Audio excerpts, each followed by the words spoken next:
Shalom, senang sekali bisa berjumpa kembali di dalam program Bible Study Online CK7 pada hari ini.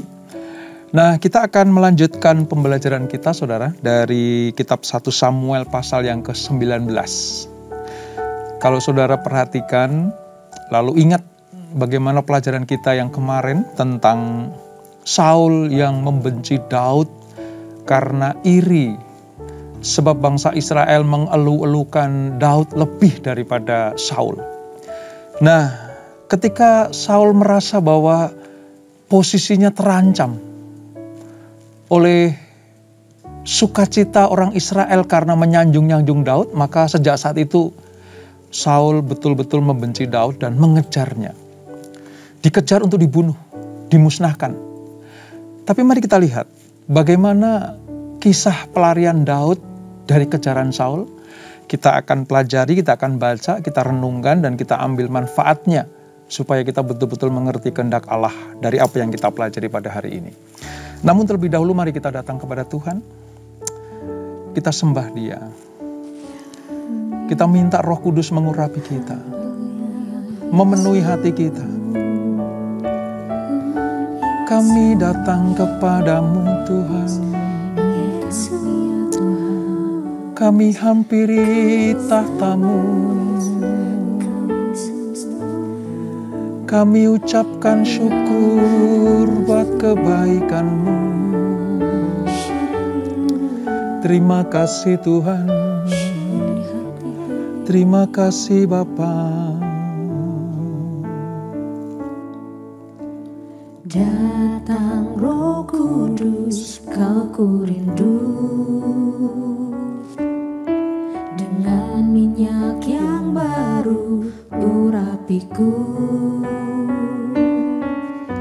mengalir penuhiku, mengalir pulihkanku. Kuasa-Mu bebaskan hidupku. Datang Roh Kudus, Kau ku rindu. Dengan minyak yang baru urapiku,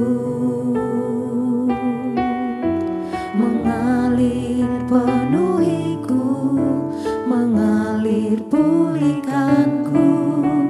Kuasa-Mu bebaskan hidupku. Satu yang ku rindu, bersekutu denganmu. Bawaku lebih lagi tinggal di dalam-Mu. Nikmati hadirat-Mu, jamahlah seluruh hidupku. Urapan-Mu mengubah hidupku. Ya Roh Kudus, penuhi kami Tuhan. Datang Roh Kudus, Kau ku rindu. Dengan minyak yang baru urapiku, mengalir penuhiku, mengalir pulihkanku. Kuasa-Mu bebaskan hidupku. Datang Roh Kudus, Kau ku rindu. Dengan minyak yang baru urapiku, mengalir penuhiku, mengalir pulihkanku. Kuasa-Mu bebaskan hidupku. Satu yang ku rindu, bersekutu denganmu. Bawaku lebih lagi tinggal di dalam-Mu. Nikmati hadirat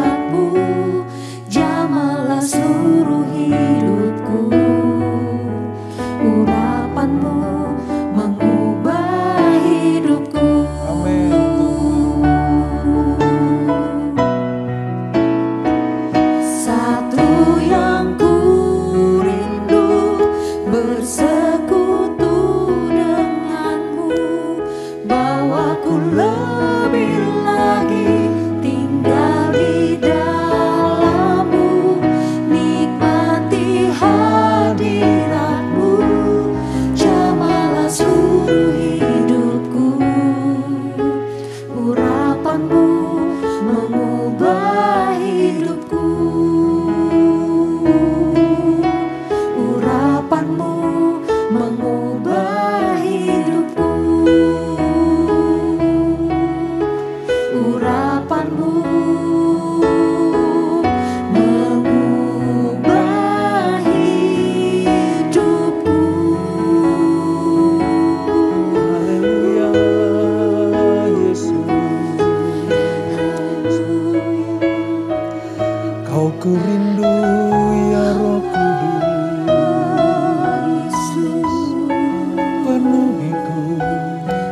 Penuhiku Tuhan. Ralarapa shandalarapa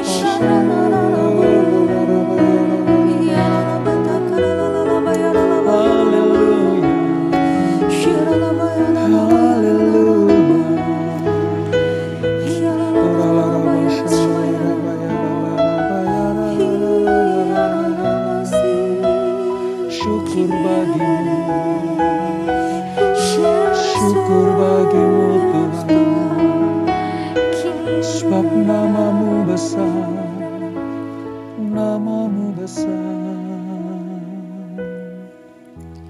Nyanyi pujian bagimu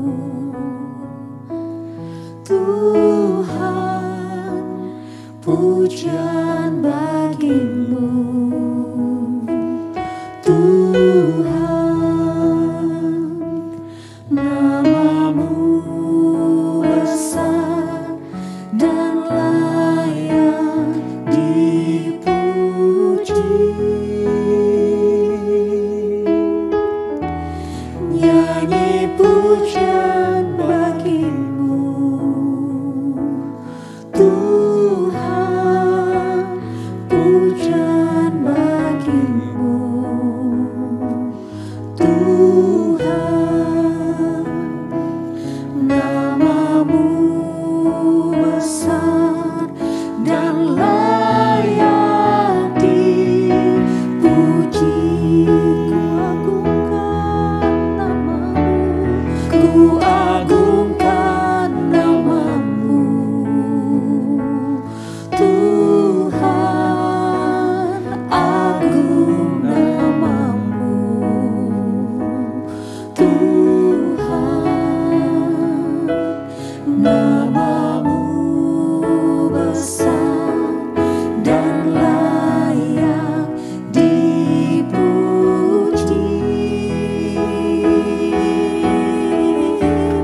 Ku agungkan namamu Tuhan, agung namamu Tuhan. Namamu besar dan layak dipuji. Ku muliakan namamu Tuhan, ku muliakan namamu Tuhan, mulia namamu Tuhan. Namamu besar dan layak dipuji.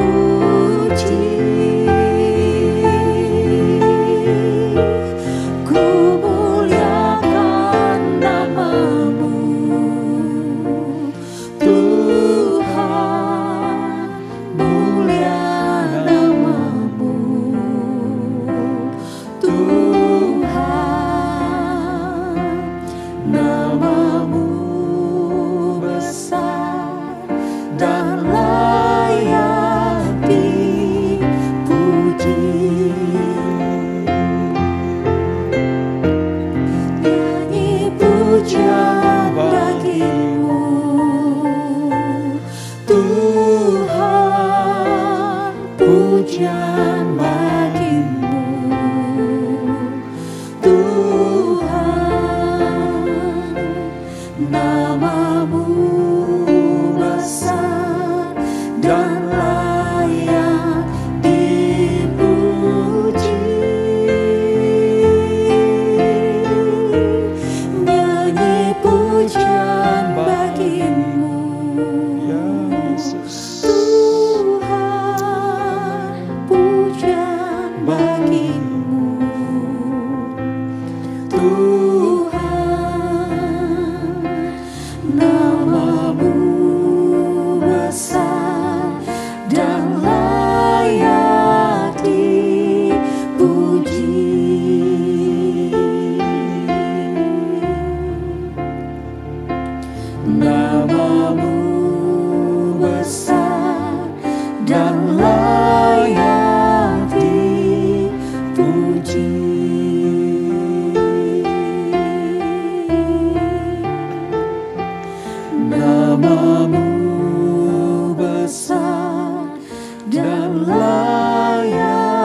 Ini pujian iman kami kepadamu ya Tuhan, bahwa Engkau Allah Roh Kudus yang mengurapi kami, sebab namamu besar dan layak dipuji. Terima kasih Bapa untuk lawatanmu, jamahanmu, urapanmu, sehingga kami dimampukan untuk mengerti kehendak-Mu lewat pembelajaran firman Tuhan di dalam Bible Study Online CK7 ini. Ajar kami selalu rindu untuk merenungkan firman Tuhan, untuk melakukan setiap perintah-perintah Tuhan. Maka kami disebut sebagai orang-orang yang berbahagia. Dan kami percaya Roh Tuhan selalu mengurapi kami, dan kami semakin mengenal Tuhan yang kami sembah, kami agungkan, kami muliakan itu. Terima kasih Bapa. Kami akan melanjutkan pembelajaran kami, urapi kami. Di dalam nama Yesus, mari yang siap belajar firman Tuhan, sama-sama kita katakan, amin. Nah saudara, kita akan membaca dari pasal 19, 1 Samuel pasal 19, Perjanjian Lama halaman sekitar 315. Perikopnya tentang Daud melarikan diri karena Saul menyerang dia kembali. Jadi sejak roh jahat yang dari Tuhan, karena roh Allah sudah dicabut dalam diri Saul, maka Saul itu kerap kali, sering kali saudara, itu kerasukan roh jahat dan ingin membinasakan Daud. Ingin membunuh Daud. Ya tadi, dilandasi atas benci dan iri. Sebab bangsa Israel menyanyikan puji-pujian yang menurut Saul itu berat sebelah. Bagi Saul dinyanyikan beribu-ribu, tapi bagi Daud berlaksa-laksa. Padahal sesungguhnya mereka juga menyambut kemenangan kepada Saul. Tapi dasar memang sudah dilandasi oleh iri dan dengki, ya mau gak mau Saul hanya ada dalam pikirannya pengen membunuh Daud. Nah beberapa kali dilakukan. Waktu dia ada di istana, pernah kan dilempar tombak begitu. Tapi Daud menghindar dan tidak kena. Sampai dia keluar dari istananya. Nah kisahnya di dalam 1 Samuel 19 ini. Ayat 1 sampai dengan ayat ke-13. Kita akan baca bersama-sama. Demikian firman Tuhan. Saul mengatakan kepada Yonatan anaknya dan kepada semua pegawainya bahwa Daud harus dibunuh. Jadi ini sebuah ketetapan raja saudara. Karena disiarkan, diberitahukan bukan hanya kepada Yonatan anak raja, tapi juga seluruh pegawainya. Tetapi Yonatan anak Saul sangat suka kepada Daud. Sehingga Yonatan memberitahukan kepada Daud, ayahku Saul berikhtiar untuk membunuh engkau. Oleh sebab itu, hati-hatilah besok pagi. Duduklah di suatu tempat perlindungan dan bersembunyilah di sana. Aku akan keluar dan berdiri di sisi ayahku di padang tempatmu itu. Maka aku akan berbicara dengan ayahku perihalmu. Aku akan melihat bagaimana keadaannya, lalu memberitahukannya kepadamu. Demi mendengar bahwa Daud harus dibunuh dan diumumkan dalam kerajaan itu saudara, maka Yonatan yang sudah memberikan sebuah perjanjian dengan Daud, ngomong sama Daud, bapakku berusaha membunuh engkau. Larilah ke padang, bersembunyi sana. Nanti aku akan beritahu bagaimana suasana hati bapakku.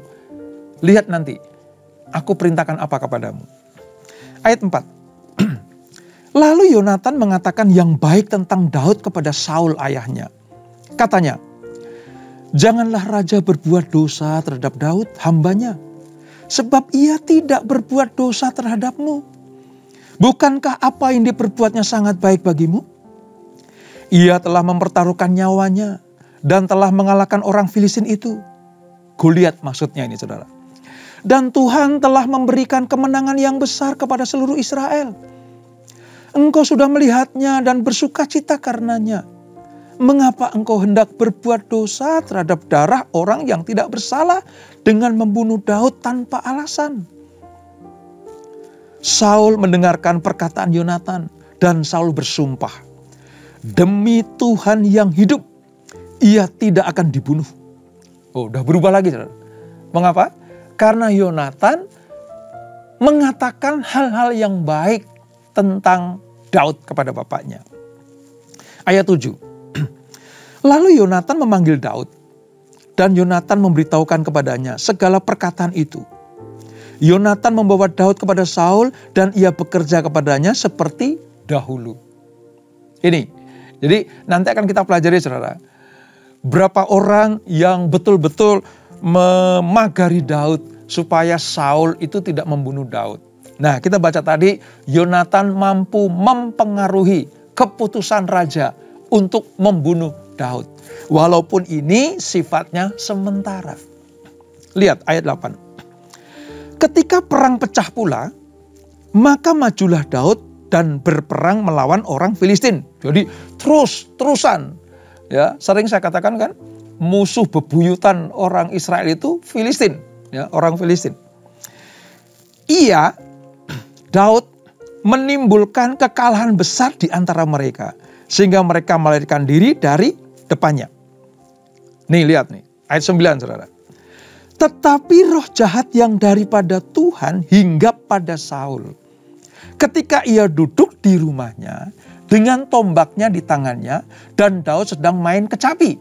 Seperti biasanya kan, waktu di tempat atau dekat dengan kursi Raja Saul itu. Lalu Saul berikhtiar menancapkan Daud ke dinding dengan tombaknya. Tetapi Daud mengelakkan tikaman Saul, sehingga Saul mengenai dinding dengan tombaknya itu. Sesudah itu Daud melarikan diri dan luputlah ia pada malam itu. Kumat lagi, saudara. Seringkali banyak yang bertanya begini, Pak, kenapa ya Tuhan izinkan roh jahat itu menguasai Saul? Mengapa Tuhan mengizinkan itu? Padahal kan roh jahat itu membinasakan Saul, ya, menyusahkan hidup Saul. Nah, mari kita lihat, ingat pelajaran beberapa waktu yang lalu, saudara. Ketika Saul sudah mulai tidak taat lagi kepada Tuhan, ketika Saul mulai mengeraskan hatinya, ketika Saul sudah tidak taat, ya, kepada Tuhan lewat Nabi Samuel, mulai berontak kepada Tuhan. Apa yang terjadi? Allah mengambil rohnya dalam diri Saul. Artinya roh kudus Tuhan, roh Allah itu diambil daripada Saul. Nah, kalau roh Allah diambil daripada Saul, kosong, ya isinya nggak ada. Saul sadar bahwa roh Allah sudah tidak ada padanya. Dia bukannya bertobat minta ampun kepada Tuhan, berbalik dari jalan yang jahat, tapi dia mengeraskan hati. Ini jawabannya. Mengapa sampai Tuhan mengizinkan roh jahat itu menguasai Saul? Karena Saul sudah mengeraskan hati. Itulah sebabnya ketika roh jahat itu ada dalam diri Saul, yang ada hanya ingin berbuat jahat. Dipicu oleh rasa iri itu, maka Saul ingin menancapkan kepala Daud di dinding lewat tombaknya itu. Tapi puji Tuhan, Allah memang sudah memilih Daud. Sehingga berapa kali pun tombak Saul itu dilemparkan kepada Daud, namun tidak pernah mengena. Kepala Daud tidak pernah tertancap di tembok dinding Saul. Nah, begitu melihat hal itu terjadi lagi, saudara, mau gak mau Daud harus melarikan diri keluar dari istana Saul. Ayat 11, ini Saul mulai mengejar-ngejar Daud kembali. Kemudian Saul mengirim orang-orang suruhannya ke rumah Daud untuk mengamat-amatinya dan untuk membunuh dia pada waktu pagi. Tapi Mikal, istri Daud ini juga anaknya Saul. Jadi bapaknya berusaha pengen membunuh Daud, suami si Mikal itu. Apa yang dilakukan oleh Mikal? Memberitahukan kepadanya demikian. Dia ngomong sama Daud suaminya. Jika engkau tidak dapat meluputkan dirimu malam ini, maka besok engkau akan dibunuh. Lalu Mikal menurunkan Daud dari jendela. Ia pergi melarikan diri dan luputlah ia. Ada 2 orang sudah ya, Yonatan dan Mikal. Sesudah itu, Mikal mengambil terafim dan menaruhnya di tempat tidur.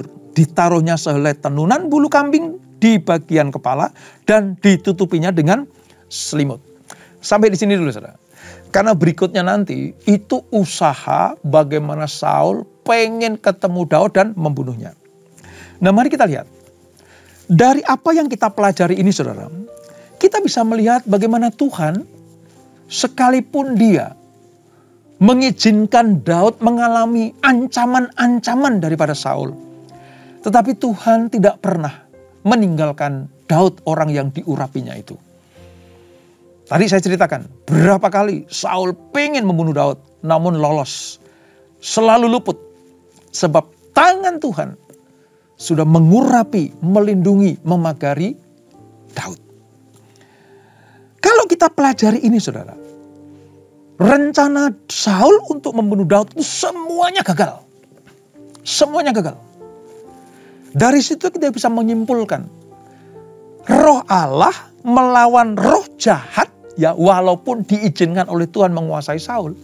Roh jahat tidak pernah mengalami kemenangan melawan roh yang dari Tuhan.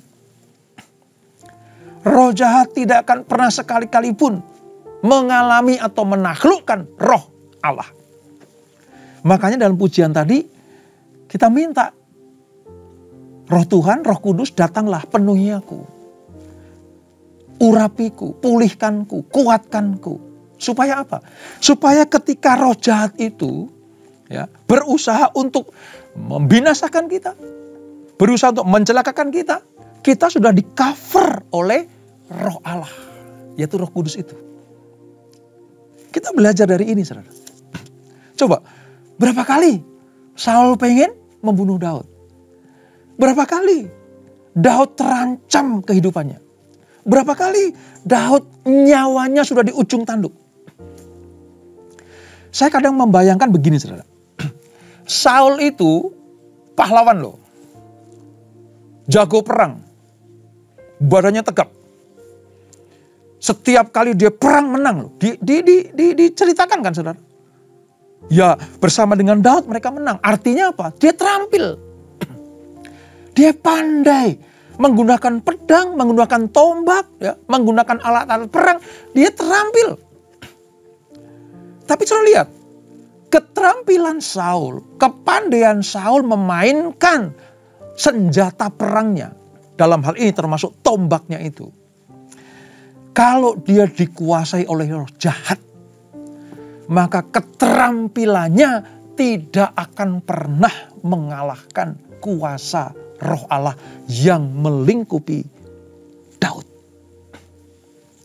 Di sini kita belajar betapa pentingnya roh Allah dalam hidup kita. Betapa pentingnya pagar keselamatan Allah dalam hidup kita. Karena kita nggak tahu kapan roh jahat menyerang kita. Kapan roh jahat itu ingin membinasakan kita. Kapan roh-roh yang bukan dari Tuhan itu ingin mencelakakan hidup kita. Kapanpun mereka menyerang, kalau kita tetap ada dalam lingkupan roh Allah, ada di dalam perlindungan Roh Kudus itu, maka sehebat apapun, seterampil apapun, secanggih apapun kuasa kegelapan memainkan pedangnya, memainkan senjatanya, Allah kita lebih dahsyat, lebih kuat, lebih canggih daripada mereka. Itulah sebabnya mengapa kita perlu roh Allah, roh Tuhan itu selalu ada dalam hidup kita semuanya. Wah, luar biasa saudara. Saya kalau renungkan peristiwa ini ya, wah, betapa dahsyatnya roh Tuhan itu. Betapa hebatnya Roh Kudus itu. Secanggih apapun musuh, sehebat apapun musuh, sekuat apapun musuh, tidak mampu membongkar pertahanan kita kalau kita dilingkupi, dipenuhi, dijamah oleh Roh Kudus. Lewat dentingan kecapi saja, roh jahat bisa keluar kok saudara. Lewat permainan kecapi dari Daud saja, roh jahat yang ada dalam diri Saul itu bisa keluar. Saudara bisa bayangkan, tanpa senjata, tanpa panah, tanpa pedang, tanpa tombak. Dalam hal ini ketika kita memuji Allah, memainkan pujian bagi Tuhan, maka roh Allah itu akan menguasai, bahkan akan mengusir kuasa-kuasa kegelapan itu. Ingat, Allah bertahta di atas pujian umatnya.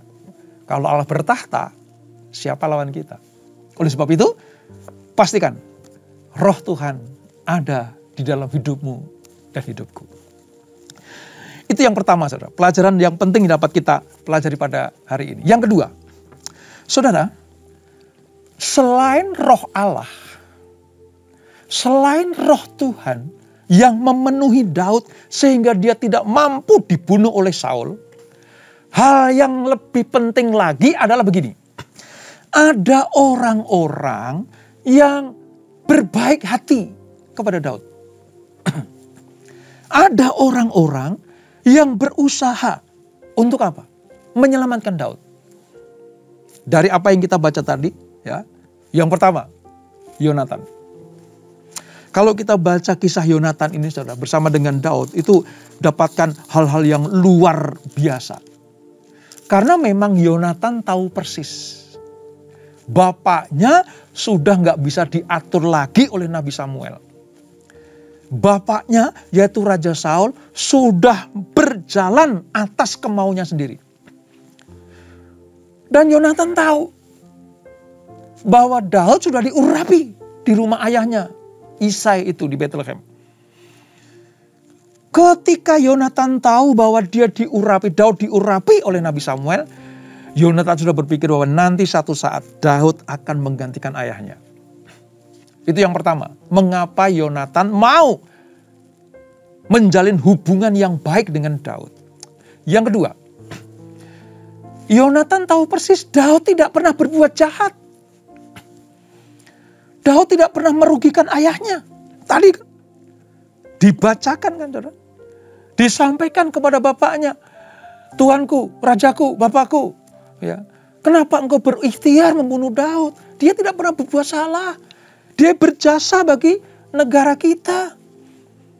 Dia tidak pernah membuat rugi kita. Ya.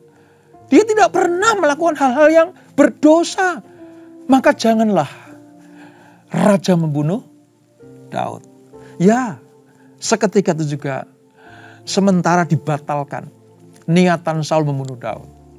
Jadi ada orang-orang yang berbuat baik kepada Daud. Mengapa? Ada orang-orang yang berusaha melindungi Daud. Karena Daud tidak melakukan kesalahan apapun juga. Ditinjau dari sudut manapun. Ketika peristiwa ini terjadi, Daud tidak melakukan kesalahan apapun. Itulah sebabnya mengapa Yonatan mau bergaul, mau bersahabat, menjalin hubungan, ya. Nanti di pelajaran berikutnya saya akan jelaskan hubungan Daud dan Yonatan itu seperti apa di pasal yang ke-20. Tapi dalam hal ini Yonatan tahu persis bahwa Daud tidak pernah berbuat salah dan dosa. Makanya tidak pantas kalau bapaknya berusaha membunuh dia. Jadi di tengah-tengah kesulitan hidup Daud, saudara, ada orang-orang yang berbaik hati. Saya percaya kalau ini kita terapkan dalam hidup kita, selama kita berbuat baik, tidak berbuat dosa, tidak berbuat jahat, ya, tidak meninggalkan jalan-jalannya Tuhan, saya percaya akan ada orang lain yang menolong membantu kita kalau kita sedang dalam kesulitan. Jelas Yonatan melindungi Daud. Yang kedua, ada Mikal tadi. Ya, Mikal itu saya katakan kan, dia adalah anaknya Saul. Ya, Daud sangat mencintainya dan diberikan kepada Daud untuk menjadi istrinya. Ketika dia mendengar bahwa bapaknya, si Saul itu akan membunuh, mengupayakan celakanya Daud, maka dia berkata kepada Daud, hari ini juga, malam ini juga, kalau kamu gak lari, besok kamu akan mati. Daud tanpa berkata apa-apa, dia dengerin apa kata istrinya. Dia dengerin usul dari Mikal itu. Maka Mikal menurunkan Daud dari jendela. ada orang-orang sekeliling kita, orang dekat kita. Ya kalau suami, ya istri. Kalau istri, ya suami. Suami istri mungkin saudara-saudara yang lain, kerabat yang lain, teman-teman kita. Orang-orang yang selalu ada bersama dengan kita. Selama kita tidak berbuat jahat, maka mereka akan mengambil peran untuk dipakai Tuhan. Melindungi, mengupayakan supaya kita lolos dari ancaman-ancaman yang membahayakan. Ini saudara, ada Yonatan, ada Mikal. Ya. Tetapi yang paling menentukan sebenarnya adalah Daud lolos itu karena tangan Tuhan. Tangan Tuhan sendiri. Roh Allah yang memenuhi Daud itulah yang membuat Daud sanggup keluar dari ancaman pembunuhan Saul. Dari apa yang kita pelajari pada hari ini, mari renungkan baik-baik. Pastikan Roh Allah ada bersama dengan hidupmu. Pastikan hidup kita dilindungi oleh kuasa Allah. Pastikan hidup kita dikuasai oleh Roh Kudus. Ini saudara. Oleh sebab itu, ketika kita umat Allah di perjanjian baru ini sebenarnya memiliki hal-hal yang luar biasa karena Roh Kudus dicurahkan. Roh Kudus dicurahkan. Pada zaman perjanjian lama, saudara, Roh Allah itu ya diberikan kepada manusia pribadi lepas pribadi. Tujuannya apa? Supaya dengan dikuasainya Roh Allah dalam diri manusia itu, Tuhan memakai mereka untuk melakukan tugas-tugas yang Tuhan perintahkan. Jika Roh Allah itu menguasai Nabi Samuel, maka dengan Roh Allah itu Samuel akan menyampaikan, akan melakukan tugas-tugasnya seperti yang Tuhan perintahkan. Jika Roh Allah itu menguasai Saul, supaya Saul mampu memimpin bangsa Israel karena dia seorang raja. Jika Roh Allah menguasai Daud, maka Allah akan menuntun Daud. Sekalipun sudah diurapi tidak langsung menjadi raja, tetapi sepanjang perjalanan, sejak saat itu Daud dikuasai oleh Roh Allah, maka menang perang kemana-mana. Diancam untuk dibunuh Saul, dia lepas. Dikejar kemana-mana, ya ditemukan, tapi tidak pernah bisa dibunuh. Pada perjanjian lama, Roh Allah diberikan pribadi lepas pribadi gitu. Satu-satu orang untuk tugas dan perlindungan daripada Allah. Nah kalau di perjanjian baru saudara, sejak era Pentakosta, ketika Roh Allah dicurahkan di loteng Yerusalem itu, maka semua orang yang menanti-nantikan Roh Tuhan, semua orang yang merindukan Roh Allah, semua orang yang ingin dipenuhi dengan Roh Tuhan, lewat kerinduan, kehausan, kelaparan akan Roh Allah, maka Allah secara korporat saudara mencurahkannya. Bahkan saya punya iman seperti ini. Begitu kita percaya kepada Yesus Kristus sebagai Tuhan dan Juru Selamat, kita menjadi anak-anaknya, kita menjadi muridnya terlebih, kita mengikuti firman-Nya, mengikuti setiap perintahnya, saya percaya Roh Kudus tinggal di dalam kita. Dan kalau Roh Tuhan bersama dengan kita, maka kita mampu melakukan semua yang Tuhan perintahkan.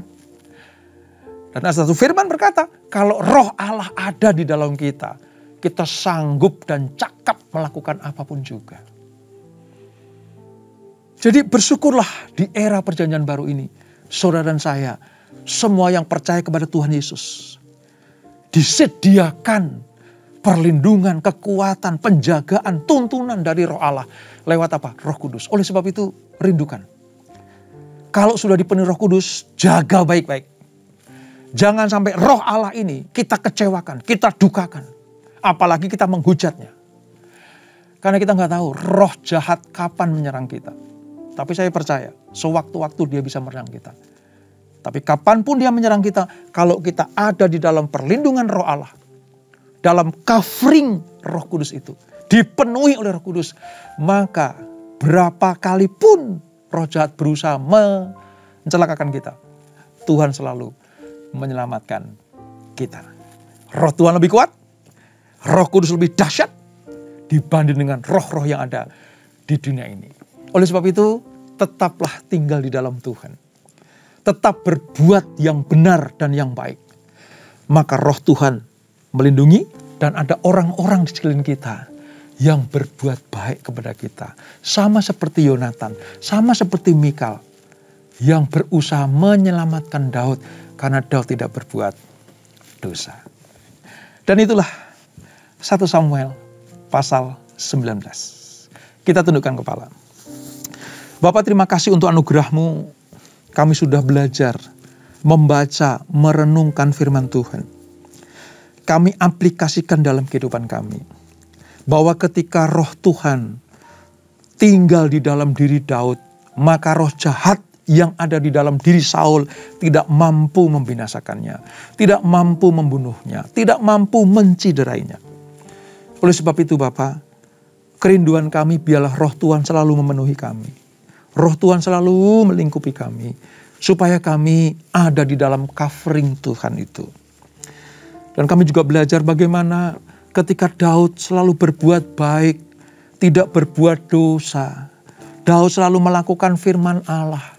Maka ada orang-orang sekelilingnya yang mengasihi, mencintai, sayang kepada Daud. Sehingga ketika dapat ancaman dari Saul, orang-orang itu akan melindungi, berusaha untuk menggagalkan rencana jahat itu. Terima kasih Bapak untuk teladan dari Yonatan dan Mikal. Terima kasih untuk orang-orang sekeliling kami, di mana mereka melindungi kami, di mana mereka menjagai kami, menolong kami. Terima kasih Bapak. Ada orang-orang seperti Yonatan dan Mikal di sekeliling kami. Terima kasih. Berkati mereka. Berkati mereka ya Tuhan. Kami percaya jika ada kumpulan orang-orang percaya, ada komunitas orang-orang percaya yang melakukan kebenaran, maka roh Allah menguasainya dan dibebaskan dari malapetaka dan mara bahaya. Terima kasih untuk pelajaran yang indah ini. Kami pastikan Roh Kudus selalu tinggal di dalam hidup kami. Dan kami mau menyenangkan hati Tuhan selalu. Berkati anak-anak-Mu, berkati kami semuanya. Keluarga demi keluarga diberkati Tuhan. Usaha, bisnis, pekerjaan anak-anak-Mu diberkati Tuhan. Dan bahkan pelayanan kami pun diberkati Tuhan. Sebelum kami berpisah, kami akan terima berkat yang daripada-Mu. Kekasih-kekasih Kristus arahkan hatimu kepada Tuhan. Terimalah berkat, kasih anugerah dari Allah Bapa yang berlimpah-limpah di dalam Anak-Nya yang tunggal Tuhan Yesus Kristus. Dan persekutuan yang manis dalam Roh Kudus menyertai kita semuanya. Mulai saat ini sampai Maranatha. Tuhan Yesus datang untuk yang kedua kali menjemput kita semuanya. Bertemu di awan-awan yang permai. Menikmati kemuliaan kekal sampai selama-lamanya.